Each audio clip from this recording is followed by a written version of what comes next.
திருப்பாவை 18ஆம் பாசுரம்.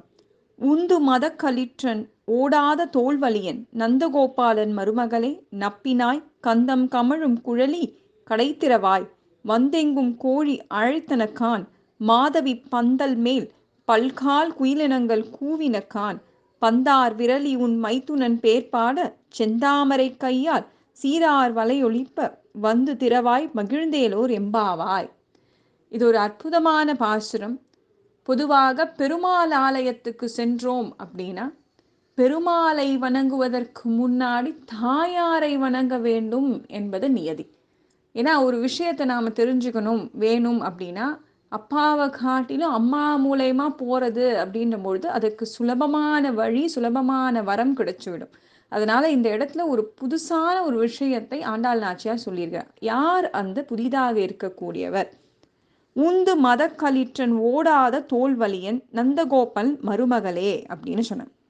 உந்து மதக்களிற்றேன் அப்படின்னா மதம் கொண்ட யானைகளை கொண்டவன், அந்த மதம் கொண்ட யானைகளை அடக்கின்ற தோல் வலிமை உடையவன், தோல்வி என்பதை அறியாதவன், கிருஷ்ண பரமாத்மாவை அங்கே கம்சனிடமிருந்து காத்து இருக்கக்கூடிய அற்புதமான தோள்களை, வலிமையான தோள்களை கொண்ட நந்தகோபலினுடைய மருமகளேன்னு சொன்னார்.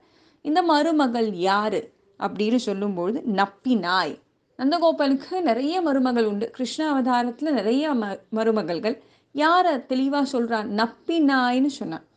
பெருமாளுக்கு 3 தேவியார் உண்டு. ஒன்று ஸ்ரீதேவி, மற்றொன்று பூதேவி, மற்றொன்று நீலாதேவி. ஸ்ரீதேவியாக இருக்கக்கூடியவர் சீதா பிராட்டியாரும் கிருஷ்ண அவதாரத்திலே ருக்மணியாகவும் வந்தவர். பூதேவியாக இருக்கக்கூடியவர் நமக்கு ஆண்டாள் நாச்சியாராக அவதாரம் பண்ணினார். இந்த நீலாதேவியாக இருக்கக்கூடியவர் தான் நப்பினாய். இந்த நப்பினாய் யாரு அப்படின்னா கிருஷ்ண பரமாத்மாவினுடைய வளர்ப்பு தாயாகிய யசோதையின் தம்பி மகள் கும்பர் அப்படின்னு சொல்லக்கூடியவனுடைய மகளாக இருக்கக்கூடியவன் இந்த நப்பினாய். இவளினுடைய கருணை மற்ற 2 தேவியாரை காட்டிலும் அதீதமான கருணை உள்ளவராக உண்டு. அதனால தான் இந்த இடத்திலே ரொம்ப அழகாக நப்பினாய் அப்படின்னு சொன்னாங்க. கும்பர் மகளேன்னு சொல்வதை காட்டிலும் நந்தகோபாலின் மருமகள் அப்படின்னு சொன்னா அதனுடைய உயர்வு என்பது அதிகமாக இருக்கும் என்று ஆண்டாள் நாச்சியார் கருதினார். அதனால தான் ரொம்ப அழகாக நந்தகோபால் மருமகளே நப்பினாய் அப்படின்னு சொன்னார். அந்த அம்மா கேட்டுட்டு அமைதியாக இருக்காங்களாம். நீ இங்கே பாரு, நீ அங்கே அமைதியாக இருக்கிறதுனால நீ இங்கே இல்லைன்னு மட்டும் நீ நினச்சிடாத. எங்களுக்கு தெரியும் நாங்கள் வந்திருக்கிறோன்னு உனக்கும் தெரியும். ஏன்னா உன்னுடைய அந்த கூந்தல் மேலே இருக்கக்கூடிய மலர்களினுடைய வாசம் இங்கே வரைக்கும் அடிக்கிறதே. அதனால் நீ அங்கே தான் இருக்கன்றது எனக்கு தெரிஞ்சிருச்சு அப்படின்னு ஆண்டாள் நாச்சியார் சொல்கின்ற விதத்திலே அமைத்திருக்கார்.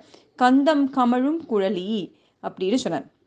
கடை திறவாய், வந்து நீயே கதவை திறந்து விடு, கிருஷ்ணனை எழுப்பு, வந்து எழுப்பு அப்படின்னு சொல்கின்ற விதத்திலே கடை திறவாய்னு சொன்னார்.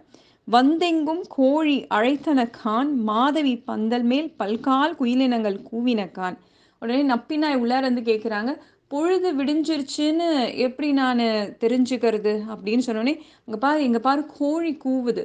ஏன்னா முன்னாடி சொல்லும் பொழுது வேறொரு அந்த தோழிகளை எழுப்பும் பொழுது மற்ற பறவைகளை சொன்ன ஆண்டாள் நாச்சியார் இந்த இடத்துல கோழி கூவுறது சொல்லிட்டாங்க. ஏன்னா விடியற் காத்தால பொழுது வந்துருச்சு, கிருஷ்ணனை நாம் அதற்குள்ளார பார்க்கணும்.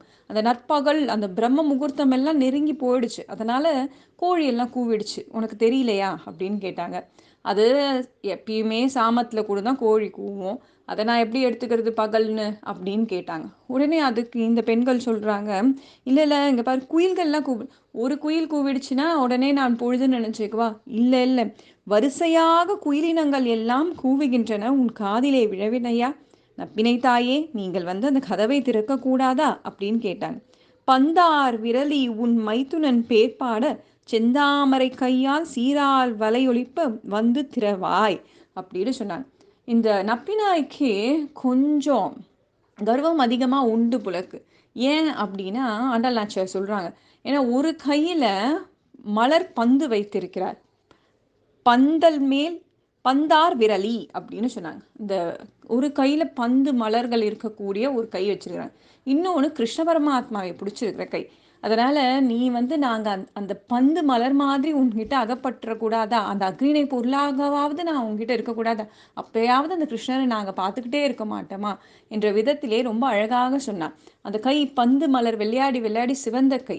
எங்களுக்காக வரம் கொடுப்பதற்காகவும் அருள் புரியறதுக்காகவும் அந்த சிவந்த கைகளாயிற்றே தாயே, உன் கை எத்தனை அற்புதமான கை. அந்த கையால வந்து கதவை திற. எதற்கு நான் கதவை திறக்கணும்? ஆமாம், உன் மைத்துனன் பேர் பாட செந்தாமரை கையால் சீரார் வலையொலிப்ப வந்து திறவாய் அப்படின்னு சொன்னாங்க. ஏன்னா கிருஷ்ண பரமாத்மாவினுடைய பெருமைகளை நாங்கள் பாட வேண்டும். அவனிடத்திலே நாங்கள் பெற வேண்டிய பறையை நாங்கள் பெற்றுக்கொள்ள வேண்டும். அதனால் நாங்கள் உன்மூலயமாக கிருஷ்ணனை வரவேற்க வேண்டும் என்பதற்காக கேட்டுக்கொள்கிறோம். உன்னுடைய கை அழகாக செந்தாமரை போன்று சிவந்த கைகளாக உண்டு. உன்னுடைய கைகளாலே நீயே வந்து கதவு தர.